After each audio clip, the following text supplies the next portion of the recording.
Hello, and welcome back to Fractional Futures, the show where we go deep into the marketing challenges SMEs face with a little help from those who've been in the trenches. I'm your host, and today we're picking up where we left off in the last episode, where we explored how a robust SEO strategy can guide smarter marketing decisions on a limited budget. In this episode, we're moving up the chain of command. It's one thing to run SEO experiments, it's another thing entirely to use them to prove value with the C-suite.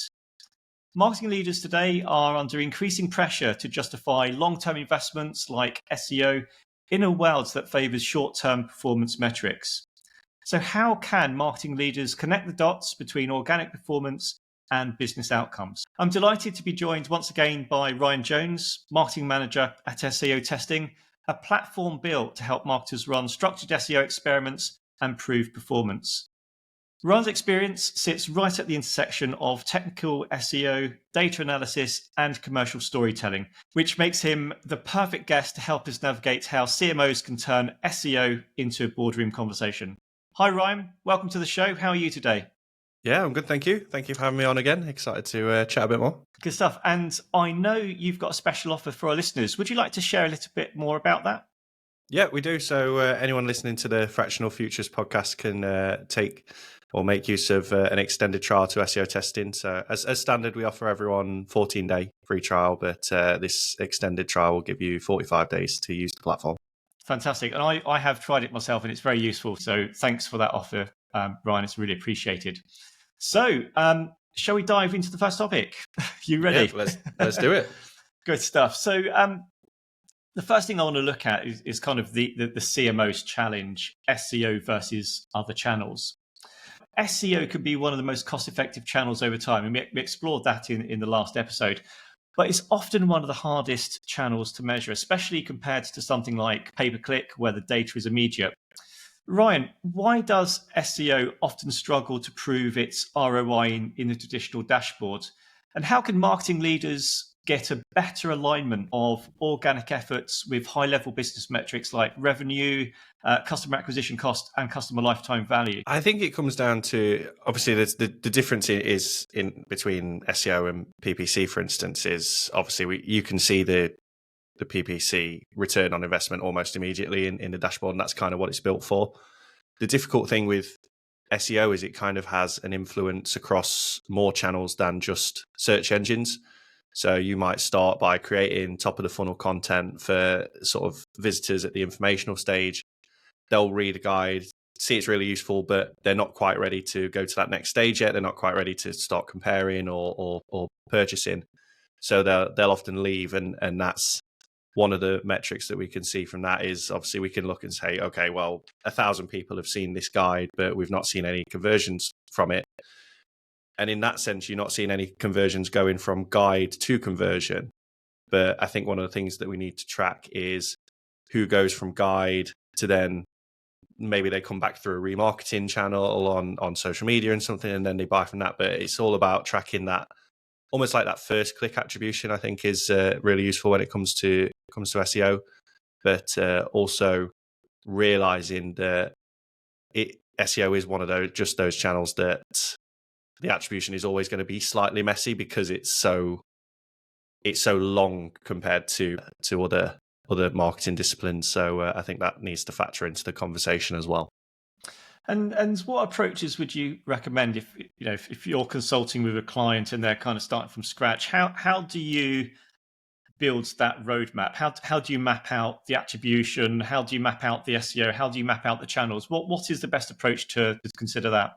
Yeah, I think the first approach is to start talking to your customers a bit more. So those people that they might contact your business for it might be classed as a lead or a sale straight away. You can have a form in there and just ask where they first heard about you, which is obviously not everyone's going to fill that form in, or not everyone's going to give you the right information, but it does help as a kind of top level metric to see and get an inkling to sort of how many people are actually seeing your site first through Google or Bing or anything like that. But beyond that, having sort of business-friendly dashboards like ChartMogul or a couple of those kind of things are useful for tracking revenue. But I still think one of the best tools around is GA4. the learning curve is quite steep when it comes to GA4, but once you get around that, the use that you can get from it through tracking events rather than cookies and that kind of thing is you can track people for slightly longer. You can see where they came in first and then where they re-entered, and that kind of helps get that attribution across the full stage of the funnel. And you mentioned cookies there. Obviously, the rules around cookies change quite soon. I think it's this summer, isn't it? So how do you approach that challenge there? If you can't rely on cookies as much going forwards, is it more you have to focus on the J4 events to start tracking attribution and how people are behaving? Yeah, I think that's going to be a big part of it, obviously. And it won't just be GA4 that comes through. There'll be different analytics tools that filter through that use event-based tracking and that kind of thing. So we might well start to see competitors come out. And if anything, it might make the landscape slightly more competitive with everything being more event-based. But yeah, I think that is something we are going to have to get used to. And we are already starting to see it. We know that more people use browsers in incognito mode. More people are aware of just rejecting cookies just out of habit. So we're already starting to see that analytics is a little bit messy in that kind of area. But yeah, I do think once more platforms, more software changes over to this event-based metric tracking, then I do think it will become slightly easier. Good stuff. And that's probably a nice segue into the next topic, which is SEO as a performance-driven strategy. So we've nicely set the stage there for why SEO deserves a seat at the performance table. But the next step is execution. So Ryan, there's a couple of things I want to pick your brains on with this. What SEO metrics should marketing leaders or maybe founders of early stage businesses, what metrics should they be monitoring that drive measurable improvement? And how can platforms like SEO testing, how can they be used as a true performance lever? Yeah, I still always think it's useful to track the sort of more traditional SEO metrics. So clicks from organic search, impressions, average position, all that kind of thing. I do think that will maybe change in the sort of near future as we start to see a bigger rollout of AI overviews, which we talked about in the previous episode. But at the moment, it is still a really valuable process. It's still something that we do just to keep an eye on is to track those top level SEO metrics, purely because for a lot of businesses, like if we take us as an example, SEO is still the main acquisition channel that we have.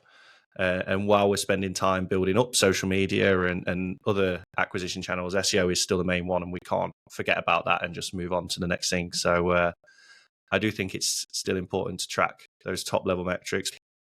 SEO is starting to move into a slightly more sort of multi-channel approach almost as behavior changes and people might start using Google less. So I think it might become part of an SEO's job description to track brand mentions in obviously different kind of things, or brand search volume is always a big one. And then mentions on social media, mentions on different question and answer platforms like Reddit and Quora and that kind of thing. Not necessarily because the work of an SEO is going to have a direct impact on those channels, but purely because search behavior is changing so much. I think that's something that we need to keep an eye on as well. And for businesses that don't have a mature marketing function, they might not even have a full-time marketer on board. You might have a founder or a co-founder who's kind of tasked with managing the SEO. And they might be listening to this thinking, oh my God, this sounds really quite complicated. Does it have to be complicated? What advice would you give to those kind of non-marketers who are tasked with managing a website, trying to do something with SEO? What sorts of things should they be looking at a very bare minimum? Yeah, it doesn't have to be complicated. I think as marketers, we can sometimes get a little bit overwhelmed with the amount of tools that we need to pay for and that kind of thing. But the reality is that free tools will still do almost as good of a job as those paid tools and that kind of thing. So if you've been tasked with looking at these SEO metrics and you might not necessarily have an idea of where to start, my best advice and the best place to start is with just simply Google Search Console and Google Analytics or GA4, just because they're completely free to use. You might get sort of sample data with Google Search Console, but for most businesses, that won't necessarily be an issue. And that will just be able to give you a top line overview of where your business stands on search. You'll be able to see what keywords are bringing in traffic, where the sort of average position lies, or without having to pay a penny. Yeah. And then using those free tools helps you learn a little bit more. So when you start to see the value a little bit more, then that's when the conversation can evolve into, okay, can we use just a tool like SEO testing, for instance, to make better use of this Search Console data, or do we need to use like an Ahrefs, a SEMrush kind of software and that kind of thing to make better use of clickstream data and all of that? And then and then move into maybe potentially other tools like building your own tools out and that kind of thing. And that tends to happen as the marketing discipline within a business becomes ever more mature.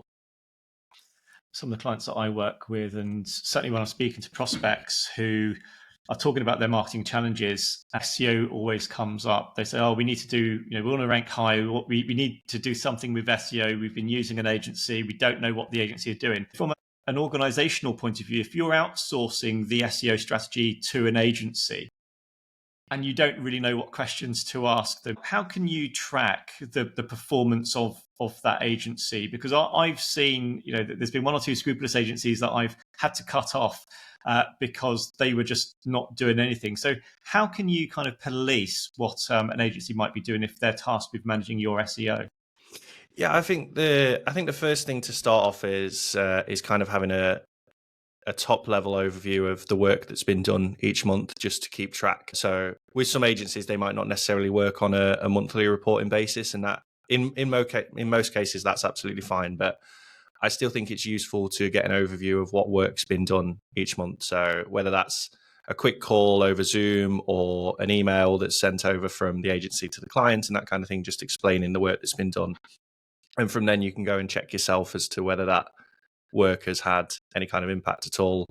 And this is where testing comes into it as well, because if your agency is doing any form of SEO testing, what they'll be able to do is they'll be able to say, here's the hypotheses that we had, here's the work that we did to test it, and here's the impact that it had over the course of the month. You don't necessarily need any tools for that as well, but you just need an overview of when changes happened on the website, when did traffic increase, decrease, that kind of thing. I do still think it's important to remember that not every SEO test is going to lead to an increase in clicks, and some tests will fail, but it's then important to learn from that and not necessarily repeat the same mistakes. I do think it's important to keep an overview of the work that's gone on each month, what tests have happened, what changes have occurred, where have they outreach to for link acquisition, if that's something that you're doing as well, and just have that top level overview. And from there, you can drill down into the sort of finer details. Yeah. And when picking an agency, if you're an organization, you don't have a very mature marketing capability and you just want to outsource this because you don't have the time or patience to do these tests yourself. So if you are looking to an agency, is it important to find an agency that are specialists in your sector, your niche?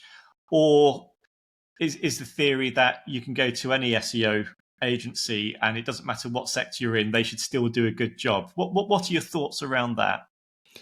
I still think it's important to find a specialist, but I don't think it necessarily has to be a specialist in your niche. I think it has to be a specialist in the type of work that's going to need to move the needle for you. So if you're a smaller sort of SaaS business like SEO testing, for instance, then it might be content marketing that moves the needle for you more than anything else. And if that's the case, then you're going to want to contact a content marketing specialist agency. Or if you're an e-commerce business, then you might need a SEO agency that's a lot more technical and they've got a lot of technical specialists that can help. Or you might need you might not necessarily need an SEO agency as such, but you might need a digital PR agency to help you build that brand search and get mentioned in press and that kind of thing. So I don't think it necessarily needs to be a specialist in what you do. I think it needs to be a specialist in what you need. Yeah, that's good advice. And that probably brings us nicely into the final topic, and that's making SEO a boardroom conversation. Now, you might think actually it's quite a tactical thing to take to the boardroom, but especially if you're investing money, outsourcing this, or maybe you're going to make an important hire for having a full-time SEO specialist within the organization, obviously that's when the boardroom needs to come in. In terms of translating SEO insights into boardroom language, you've mentioned some sort of language that the boardroom may not understand. The CFO might not understand some of this SEO lingo. So it's really important that marketing leaders or whoever's tasked with managing SEO, they need to show not just activity, but the impact of that activity. So how do we package SEO performance in a way that resonates with the CEO, the CFO, and maybe the investors? And how can those insights inform the broader marketing strategy, including paid channels? Yeah, I think I just want to touch on that last point that you made as to why SEO needs to be a conversation in the boardroom. And it's because, like we spoke about earlier, it's because it can have an impact across the broader spectrum. Like if you're putting out lots of great informational content, someone might see that, resonate with it a little bit, and then they might pop up. They might see an ad from for that business and then immediately click on that because they resonate. That is an important reason why it does need to be included in boardroom discussions. But in order to make it a more simple process for people to understand and for CFOs and CEO to understand, I think it's important to drill down into, I think, three things. I think we need to know the budget that's gone into what work has been done. I think we need to know exactly what work has been done, and I think we need to know exactly what has happened from that. So it doesn't necessarily need to be, we've spent £10,000 on revamping the entire website, and now we're just waiting to see what happens with that. But it can be sort of like, we've spent £1,000 and we've taken this small section of content on the website, we've revamped all of this content, and then we've republished it, and now we can see that these pieces of content are really starting to grow. We can see that, like, we can say that an SEO test, for instance, it's on average, it's improved these pieces of content by 50%. And then what that allows you to do is go into those boardroom discussions and say, okay, well, if we had this test and this is what happened, if we spend another £5,000, for instance, we can kind of get a good sort of reading for what will happen once this work has been done. And from there, because of the sort of forecasting tools that we can use, we can then translate that into a conversation of, we can spend this money and we can kind of say that this is going to happen. And because we pretty much know that that's going to happen, as long as it's been executed in the same way, we think we're going to see these revenue gains, these SEO gains. But I do think it's important to start with that top level metric of revenue, and that always needs to be included in the discussion. I guess some of the listeners listening to this episode, they might say, look, we're happy to invest £10,000 for argument's sake on optimizing stuff, whatever that may be. Some CEOs, some CFOs might say, actually, we'll just blow all that 10K on pay-per-click because it's instant and that's fine. Others might say, well, actually, let's just invest that on revamping the website, republishing content, see what happens. Some might say, well, we'll spend half on paid, half on SEO, see what happens. What's your advice? How would you approach this? Do you put all your eggs in one basket? I have two different answers for this. If you are a sort of early stage business that you've got a budget and you need to grow quickly, if that's the case, then you need to find what's working for your business and double down on that. And so in the sense that if it's SEO that's really moving the needle for you, then you should double down on that. If it's paid at the minute that's really moving the needle, then you should double down on that and put not necessarily every single penny of it, but put most of that into what's really moving the needle for you. But if you're a more established business with multiple acquisition channels, then I am a big fan of distributing that across different platforms. So it won't just be a case of putting this £10,000 into paid, because we know what we can get from paid advertising if we put £10,000 in, but we can sort of say, if we're a more established business, we can say, okay, let's put £5,000 into paid because we know what's going to come from it. We know we'll see positive ROI. And then let's also put £5,000 into SEO activities. It doesn't necessarily need to be a website revamp, or it could be link building activities and that kind of thing. But we can use that budget, run smaller scale tests. We can then understand what work moves the needle the most, and then we can use the rest of the budget to just plow on forward that way. So basically with SEO, it's just a continual experiment, isn't it? You just have to keep iterating, testing, waiting to see the results. And in terms of that, what what kind of timeline could anyone expect to run these experiments? So if you've got a website, you say, right, we're going to invest some time in revamping this section. How long does it take for those results to come through? Because not only do you have to recraft the content, you've got to tell Google that the page has been updated. You have to wait for it to be indexed. You have to give it a bit of time. What's the typical timeline to start seeing results? Is it a few days? Is it a few weeks? Is it a month or two? Yeah, I think the kind of standard advice that we give out to our testing customers is we generally say 6 to 8 weeks to run a test. So that would be obviously doing the work, making the changes on the website, asking Google to recrawl those pages, and then running the test for 6 to 8 weeks as a kind of benchmark.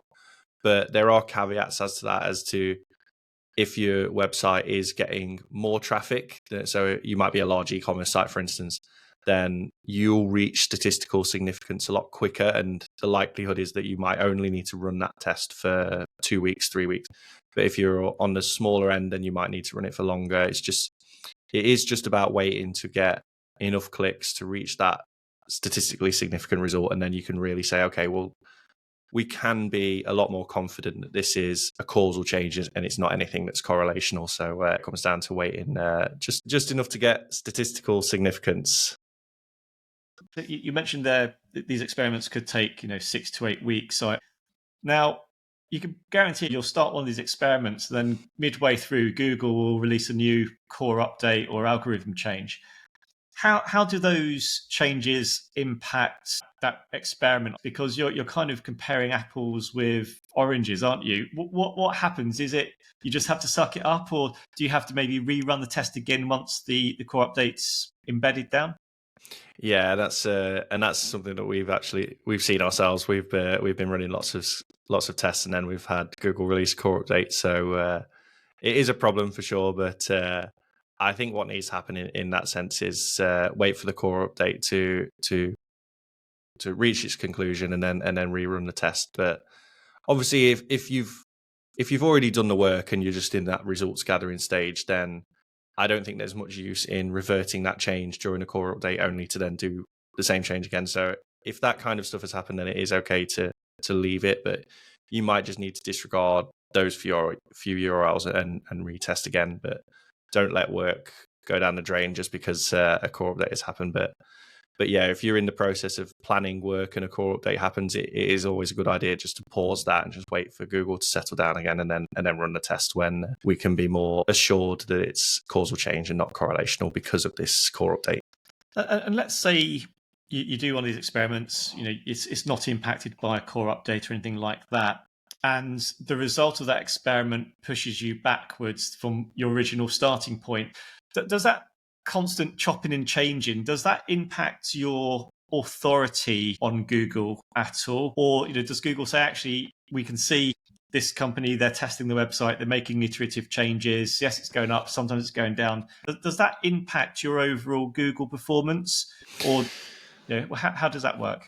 Yeah, so this is something that I'm not necessarily 100% sure on it, and I don't think anyone can be 100% sure on it unless they work for Google or have some sort of inside track. But I think from my perspective, Google's smart enough to know now that they can see the changes that happen on a website. They know that it's you improving content or building some internal links out to different site sections and things like that. And I think they're smart enough to understand that you are trying to improve the website. Obviously, not everything will improve the website, and some changes will have the opposite effect in a sense, and you might lose a little bit of traffic. But from Google's standpoint, I don't think that will impact your authority or anything at all, because I think they'll be aware that you are making changes to try and benefit the user, and as long as you're not doing anything black hat and that kind of thing, then you'll still be in good standing with Google. I do think Google encourages making things more helpful for the user. So as long as you're testing with that goal in mind, then I don't think you can go wrong. Yeah, that's reassuring to know. So, right, that's probably a good place to wrap up this episode. So, thank you for once again guiding us through how marketing leaders can leverage platforms like SEO testing and others, not just to optimize performance, but clearly demonstrate the return on investment and have those important boardroom conversations. As we've heard today, SEO doesn't have to be a black box. With the right testing mindset and focus on measurable outcomes, marketing leaders or even those charged with managing the website can make a compelling case for long-term investment, even if you're in an environment where a short-term result often dominates. In the next episode, we're switching gears and looking forward, and we'll be asking, where is SEO heading in 2025 and beyond? From AI-driven search to changes in user behavior and evolving Google algorithms, we'll be exploring what happens in the next phase of SEO, how that looks, and how businesses can prepare now to stay ahead. So look forward to that one. So until then, thanks for tuning in, and Ron and I will see you in the next episode.